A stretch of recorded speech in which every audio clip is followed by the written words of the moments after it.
जय श्री राधे। पूज्य श्री सद्गुरुदेव भगवान के चरणों में प्रणाम। ब्रज अनुरागी ठाकुर श्री घनश्याम दास जी का जीवन चरित्र कल हम सुन रहे थे गीता वाटिका गोरखपुर में। गीता वाटिका में प्रायः श्री ठाकुर जी के निकट लोग बने ही रहा करते थे। एक बार किसी ने बाबा से पूछा कि बाबा, ठाकुर के पास इतने लोग क्यों चिपटे रहते हैं? पूज्य बाबा ने उत्तर दिया, भैया, मेरी भगवत भाव की जो उपासना है कि मुझे सर्वत्र नंद नंदन ही दिखाई देते हैं, इसी भाव की छाया इस ठाकुर में भी है। अंतः करुणा, दया, सबसे निष्काम प्रेम व स्नेह करना। अतः करुणा, दया, सबसे निष्काम प्रेम व स्नेह करना आदि अनेक गुण इसमें समाये हुए हैं। जहाँ ये गुण होंगे वहाँ आकर्षण होगा ही। अब मुझसे ही पूछो, किसी से एक पैसा लेना देना नहीं, किसी से कोई काम नहीं, तो भी मेरे पास आसपास कितने ही व्यक्ति बने रहते हैं और मिलना चाहते हैं। एक बार शरद पूर्णिमा आई। शरदोत्सव में श्री ठाकुर जी को पद गाना था, परंतु उन्हें तेज बुखार हो गया। पूज्य राधा बाबा उत्सव के प्रति बड़े उत्साहित थे, अतः वे कुछ चिंतित हुए। श्री भाई जी से बोले, पौदार महाराज, आप ठाकुर को शाम तक ठीक कर दीजिएगा, नहीं तो मेरा खेल बिगड़ जाएगा। पूज्य श्री भाई जी ने कई प्रकार की गोलियां भिजवाकर शाम तक श्री ठाकुर जी को स्वस्थ कर दिया। तत्पश्चात पूज्य बाबा ने रात्रि 2 बजे तक श्री ठाकुर जी से पद गवाए। अंत में श्री भाई जी ने एक स्वरचित लंबा सा पद निकाल कर दिया और उसे भी श्री ठाकुर जी से गवाया। पूरे कार्यक्रम में श्री भाई जी व पूज्य बाबा समाधि में डूबे रहे। पूज्य श्री राधा बाबा ने काष्ठमोन लेने से पहले श्री भाई जी से अनेक बातें कही। उनमें श्री ठाकुर जी के संबंध में भी यह कहा कि आप मेरे मौन के बाद सक्रिय रहिएगा और इस ठाकुर का ध्यान रखिएगा। श्री भाई जी दिन भर व्यस्त रहने के कारण श्री ठाकुर जी को समय नहीं दे पाते थे, इसलिए एक बार उन्होंने रात्रिकालीन गोष्ठी का आयोजन किया, जिसमें रात्रि के 11 बजे से 1 बजे तक श्री ठाकुर जी से लीलाओं के पद सुनते, फिर स्वयं उसकी व्याख्या करते। इस रात्रिकालीन गोष्ठी में अंतिम 1 घंटे में केवल श्री ठाकुर जी व श्री भाई जी ही रहा करते थे। यह गोष्ठी कुछ दिन तक चली थी। काष्ठमोन काल में पूज्य बाबा की संभाल व स्पर्श का अधिकार पूज्य श्री भाई जी के अलावा केवल श्री ठाकुर जी को ही था। अंतरंग सेवक श्री राम स्नेही दादा एवं श्री भगत जी भी उनकी सेवा में नियुक्त रहते थे। एक बार श्री ठाकुर जी ने अपनी स्वरूपाई के समय पूज्य बाबा की एक भावपूर्ण मुद्रा का दर्शन किया था। बाबा लेटे लेटे जप कर रहे हैं, आंसुओं से उनका तकिया भीग रहा है। इस झांकी के बाद श्री ठाकुर जी के अंदर श्री बाबा के प्रति पूज्य भाव हो गया। अगले दिन जब वे पूज्य बाबा के पास गए तो पूज्य बाबा अचानक बोल उठे कि देखो ठाकुर, हम में गुरु भाव मत कर लेना, हमारा तुम्हारा संबंध दूसरा है। यह सुनकर ठाकुर जी अवाक रह गए। ऐसे ही एक बार श्री ठाकुर जी ने पूज्य बाबा से साधना संबंधी कुछ बातें पूछी थी। पूज्य बाबा ने उत्तर दिया, ठाकुर, इसका उपाय एवं मंत्र तो मैं जानता हूँ, पर मैं स्वयं तुम्हें नहीं दे सकता हूँ। इसे तुम पूज्य श्री भाई जी से पूछ लो। फिर श्री भाई जी से पूछने पर वे बोले, देखो ठाकुर, मैं हूँ तेरा ताऊ, ताऊ ही रहूँगा। तुम्हें यह मंत्र तो मैं बता ही देता हूँ। यह कहते हुए श्री भाई जी ने मंत्र बता दिया, किंतु गुरु भाव करने से निषेध किया। गोरखपुर के प्रवास काल में एक बार पूज्य बाबा से श्री ठाकुर जी ने कहा कि आप मेरे ऊपर ऐसी कृपा करें कि मेरी आप पर श्रद्धा दिनों दिन बढ़ती जाए। मैं आपके दिव्य राधा भाव स्वरूप के दर्शन की इच्छा नहीं रखता। मैं तो बस यह जो स्वरूप देख रहा हूँ, इसी स्वरूप में मेरी श्रद्धा बनी रहे। बाबा इनकी बात सुनकर रीझ गए और बोले, वाह भैया, क्या बात है।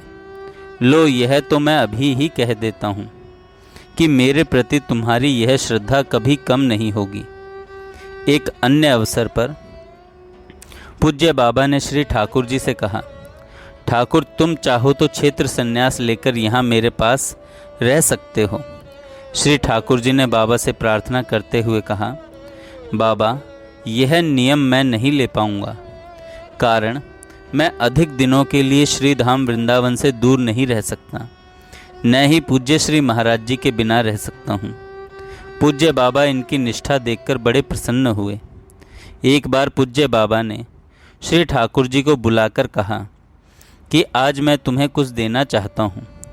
लोग आते हैं तो बढ़िया से बढ़िया वस्तु मांगते हैं, पर मैं यह कंबल तुम्हें देना चाहता हूँ। यह इतना खुरदरा है कि इस पर बैठते ही खुजली हो जाए, लेकिन इस पर बैठकर मैंने 18 वर्ष तक भजन किया है और आज यह मैं तुम्हें सौंप दे रहा हूँ। श्री ठाकुर जी ने उसे अपने मस्तक से लगाया और वृंदावन की अपनी कुटिया में भजन करते समय उस कंबल को सदा अपने पास रखते रहे।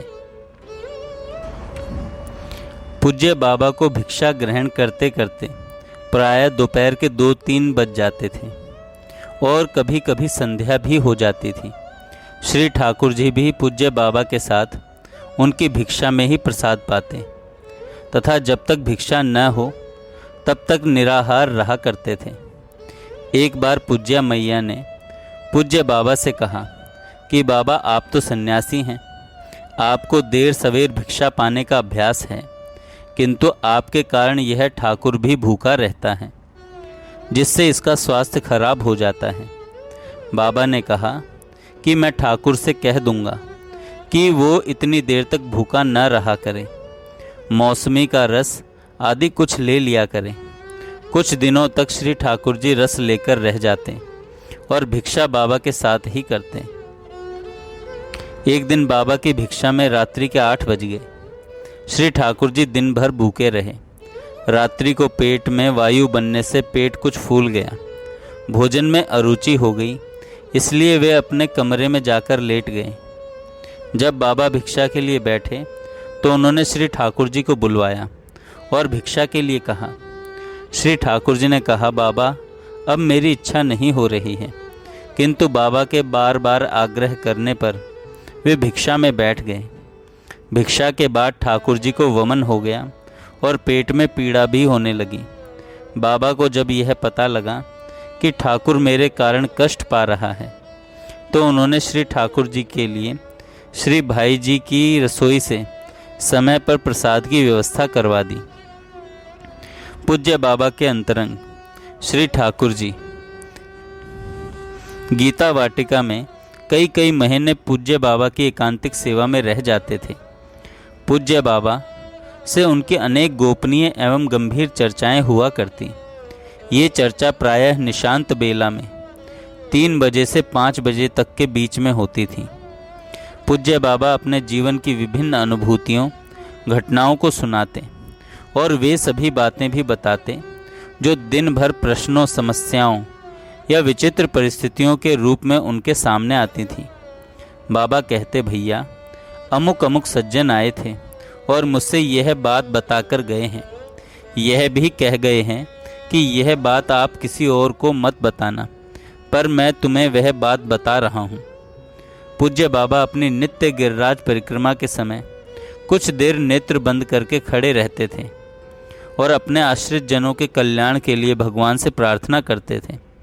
किसी के द्वारा पूछने पर उन्होंने बताया कि मैं अपने से जुड़े अनेक लोगों के लिए, जिनकी मनस्थिति स्थूलतम धरातल पर है, उनकी ओर से उनके उत्थान हेतु भगवान से प्रार्थना करता हूँ। इन लोगों को मैंने कुछ विशिष्ट भाव प्रदान किए हैं और प्रत्येक व्यक्ति के साथ कुछ लोगों को जोड़ रखा है। जिनके माध्यम से इन सब की परिणति उसी भाव में होगी। श्री ठाकुर जी के आग्रह पर एक बार पूज्य बाबा ने उन चुने हुए व्यक्तियों की लिस्ट दिखाई थी। संयोगवश उस समय एक अन्य कृपा पात्र सज्जन भी उपस्थित थे। उन्हें भी वह लिस्ट देखने को मिली। अपना नाम न पाकर उन्होंने पूज्य बाबा से निवेदन किया, बाबा आपकी लिस्ट में मेरा नाम तो है ही नहीं, क्या आप मेरा कल्याण नहीं करेंगे? मैं तो आपके ही भरोसे बैठा हूँ। तब पूज्य बाबा ने उत्तर दिया, भैया मैंने एक प्रमुख व्यक्ति के साथ तुमको जोड़ रखा है। जैसे एक तो हो आँख वाला और बहुत से बिना आँख वाले हों। आँख वाले के पीछे एक दूसरे का कुर्ता पकड़कर उन बिना आँख वालों को पंक्तिबद्ध खड़ा कर दिया जाए तो उस आँख वाले के साथ साथ बिना आँख वाले भी पार हो जाएंगे। मैंने तुम्हारा नाम ठाकुर घनश्याम के साथ जोड़ रखा है। जय श्री राधे।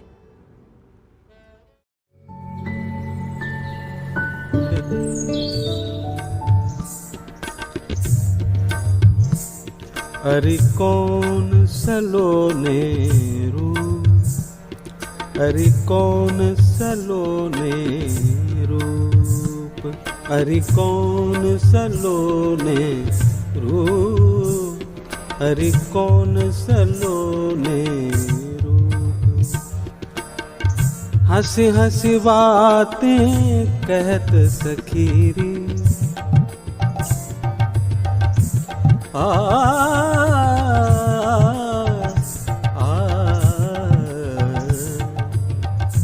हंसी हंसी बातें कहत सखीरी, हंसी हंसी बातें कहत सखीरी। यह कुंवर कहाँ को भूल, यह कुंवर कहाँ को,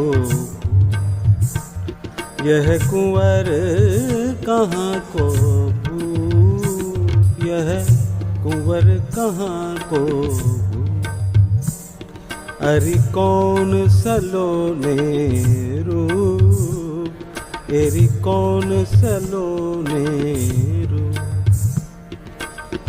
श्यामल अंग पीत पट राजत, माथे मुकुट अनु। श्यामल अंग पीत पट राजत, माथे मुकुट अनु। भ्रकुटी निकट नैन रस बरसत,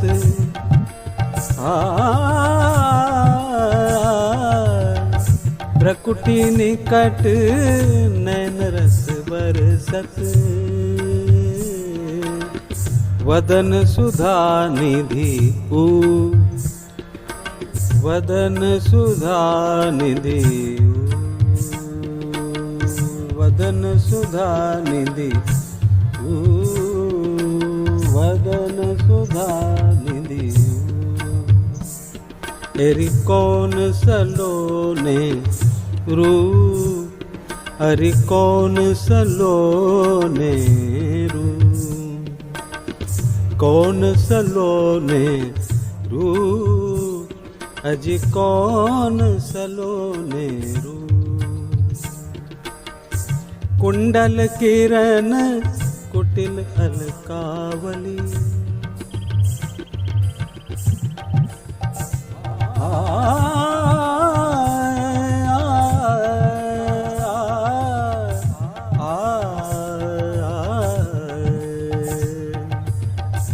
कुंडल किरण कुटिल अलकावली।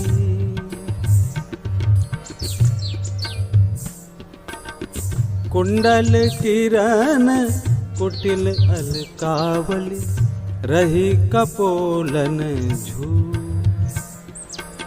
रही कपोलन झू, रही कपोलन झू, रही कपोलन झू। तेरी कौन सलोने रूप, कौन सलोने रूप। रसिक विहारी की छवि निरखत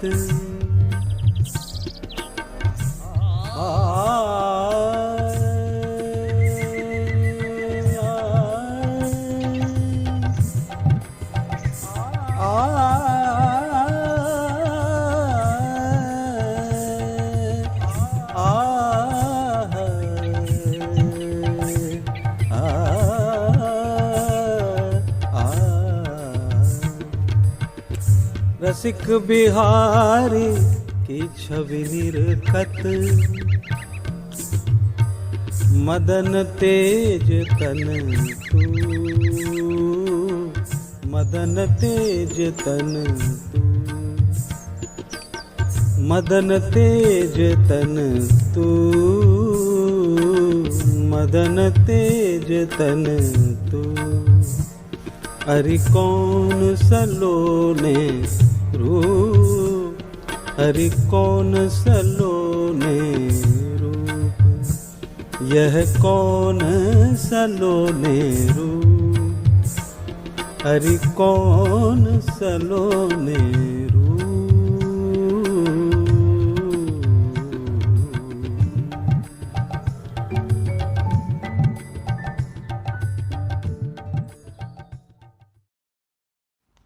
जय श्री राधे। पूज्य श्री सद्गुरुदेव भगवान के चरणों में प्रणाम।